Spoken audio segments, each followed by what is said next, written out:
আসসালামু আলাইকুম সম্মানিত বিনিয়োগকারী ভাই ও বোনেরা, আশা করি সবাই ভালো আছেন। আজকের ভিডিওর টপিকটি ইতিমধ্যে আপনারা স্ক্রিনে দেখতে পারতেছেন। আমাদের ভিডিওর আলোচনাগুলো শুনবার আগেই এই সতর্ক বাণীটি অবশ্যই পড়ে নেবেন। পুঁজিবাজারে বিনিয়োগ ঝুঁকিপূর্ণ, জেনে বুঝে বিনিয়োগ করুন।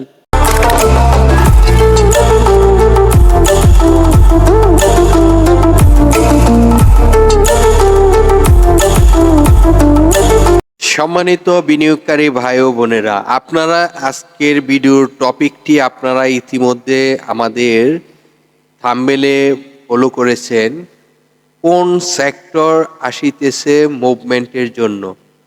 তো কোন সেক্টরটি এখন আসবে মুভমেন্টের জন্য, সেই বিষয়গুলো আমরা মনোযোগ দিয়ে বুঝতে হবে। আমি আপনাদেরকে কিছুটা সময় নিয়ে বোঝানোর চেষ্টা করব। আপনারা সকলেই জানেন, বিগত 2-3 কার্য দিবস আগেও কিন্তু ব্যাংক সেক্টরটি ডাউন টেনে চলে আসছে। তারপর কিন্তু আপনারা গত কার্য দিবসে দেখতে পেরেছেন ব্যাংক সেক্টরটি ভালো করেছে এবং ব্যাংক সেক্টরের আমি বলবো, দেখুন, ব্যাংক সেক্টরের একটি ব্যাংক ছাড়া তার সব ব্যাংক সেক্টরের সবগুলো স্টকই কিন্তু প্রাইস আপ হয়েছে। শুধুমাত্র একটি স্টকেই তার কমেও নাই, বাড়েও নাই। তাহলে ব্যাংক সেক্টর যেহেতু আমরা বিগত 2-3 কার্য দিবস আগেও কিন্তু ব্যাংক সেক্টর ভালো করতে পারে নাই। তো আজকে আপনাদের সাথে আলোচনাটি করব যে এখন কোন সেক্টর মুভমেন্টে আসিতে পারে। আপনারা জানেন, এই যে একটি অবস্থান আপনাদেরকে স্ক্রিনে দেখানোর চেষ্টা করতেছি। দেখুন,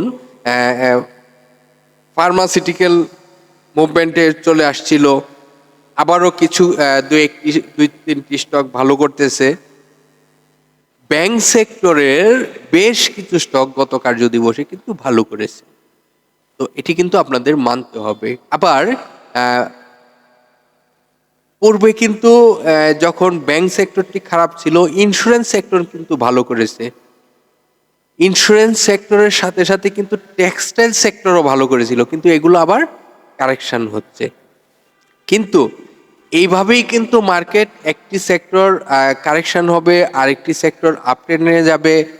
এইভাবেই কিন্তু মার্কেটে রানিং থাকবে সেক্টর। তাহলে আমাদেরকে কিন্তু ফলো করতে হবে কখন কোন সেক্টরগুলো ভালো করতেছে, কখন কোন সেক্টরগুলো কারেকশানে যাচ্ছে। যে সেক্টরটি কারেকশানে যাবে, 4-5 দিন কারেকশান হবে, আবার সেটি মুভমেন্টে আসবে, এটি কিন্তু এখন চলিতেছে। তো বাজার যদি ভালো থাকতে হয় এবং ভালো করতে হয়, তাহলে ওইভাবেই কিন্তু সেক্টর ওয়াইজ চেঞ্জ হবে, সেক্টর ওয়াইজ মুভমেন্টে যাবে। এইভাবেই কিন্তু মার্কেটের একটি শক্তিশালী ভূমিকায় চলে আসবে। তো সব স্টক তো একেবারেই মানে একসাথেই সব ভালো হবে না, এটিও কিন্তু আপনাদের মাথায় রাখতে হবে। তো আপনাদের সাথে যে সেক্টরটি ভালো হতে যাবে, সেই সেক্টরটি নিয়ে কিছুটা আলোচনা করা প্রয়োজন। তো আপনারা এখন জানেন ব্যাংক, ফাইন্যান্স, এই সেক্টরগুলো ভালো করিতেছে। তো সামনে কোন সেক্টরটি ভালো করবে, এটি একটি আপনাদেরকে ধারণা দিয়ে রাখি যে সেক্টরগুলো ভালো করার মতন সম্ভাবনা রয়েছে। যেমন আইটি সেক্টর। আইটি সেক্টরটি কিন্তু আমি মনে করি যে এটি মুভমেন্টে 1-2 দিনের মধ্যেই, 1-2 কার্য দিবসের মধ্যে আমি ধরে নিব যে এটি মুভমেন্টে চলে আসবে। এর মধ্যে কিন্তু আইটিসি স্টকটি কিন্তু ভালো করেছে। এটা এই সেক্টরের মধ্যে ওই স্টকটা কিন্তু ভালো করিতেছে। তবে আপনাদের সাথে গত শনিবারে কিন্তু একটি স্টক নিয়ে আলোচনা করেছি। আপনারা জানেন স্টকটি কিন্তু আইটি সেক্টরের মধ্যে একদম সীমিত সংখ্যায় স্টকটি রয়েছে এবং প্রাইসটিও কিন্তু খুব কম প্রাইজে রয়েছে। স্টকটির শেয়ার সংখ্যা 1 কোটি প্লাস। তো স্টকটি তাদের ডাইরেক্টরের হাতেও কিন্তু স্টকটি কম রয়েছে। আপনারা আই বাটনে দেখতে পারবেন, এই স্টকটির লিঙ্কটি আবার আমি দিয়ে দিব, আই বাটনে আপনারা দেখে নেবেন। এই স্টকটির নামটি শনিবারে পাবলিশ হয়েছিল। এটি আপনারা পারলে একবার আবার এই স্টকটির আলোচনাটি জেনে আসতে পারেন। আই বাটনে দেওয়া হলো, আই বাটনে ক্লিক করে আপনারা জেনে নিতে পারবেন। স্টকটির নাম ছিল আইএসএন। আইএসএন স্টকটি আমি মনে করি যে স্টকটি ভালো একটি ভূমিকা রাখবে আইটি সেক্টরের মধ্যে। তো এখন আপনাদেরকে আইটি সেক্টরের বিষয়টি জানালাম যে আইটি সেক্টর ভালো হবে। তারপর কোন সেক্টরটি ভালো হতে পারে, তারপর আমরা ধরেই নিতে পারি লাইফ ইন্স্যুরেন্স এগুলো ভালো করার সম্ভাবনা রয়েছে। তো এই স্টকগুলো এর মধ্যে আপনাদেরকে ইন্স্যুরেন্স সেক্টরে একটি স্টকের কথা বলে দেই, যে স্টকটি দেখুন, এই যে ইন্স্যুরেন্স সেক্টরটি কিন্তু প্রায় ইন্স্যুরেন্স স্টকে কিন্তু রেট দেখেন কি অবস্থা হয়েছে। কিন্তু এই কয়েকদিন আগেও কিন্তু এই ইন্স্যুরেন্স বাজারে ভালো একটি ভূমিকা রেখেছিল, এটি আপনারা সকলেই জানেন। তো এই যে ইন্স্যুরেন্স সেক্টরের আমার মনে হচ্ছে এই স্টকটিও ভালো কিছু করতে পারে। স্টকটি আপনাদেরকে দেখানোর চেষ্টা করি। এই যে স্টকটি হলো ইন্স্যুরেন্স সেক্টরের ডিজিআইসি, তার মানে দেশ জেনারেল ইন্স্যুরেন্স লিমিটেড। এই স্টকটিও কিন্তু ভালো করার মতন একটি স্টক এবং প্রাইসটিও কিন্তু বেশ কারেকশন হয়েছে। তো এটি আপনারা নজরদারিতে রাখতে পারেন। আরও কিন্তু অন্য স্টকও কিন্তু ভালো করবে ইন্স্যুরেন্স সেক্টরের মধ্যে, যেহেতু তাদের এখন ডিভিডেন্ডের সময় চলে আসছে। তো এই স্টকটি আমার মনে হচ্ছে যে তার ভালো করতে পারে, এটি আমার ধারণা আর কি। অন্য স্টকও ভালো করবে, সব যে খারাপ হবে তা না।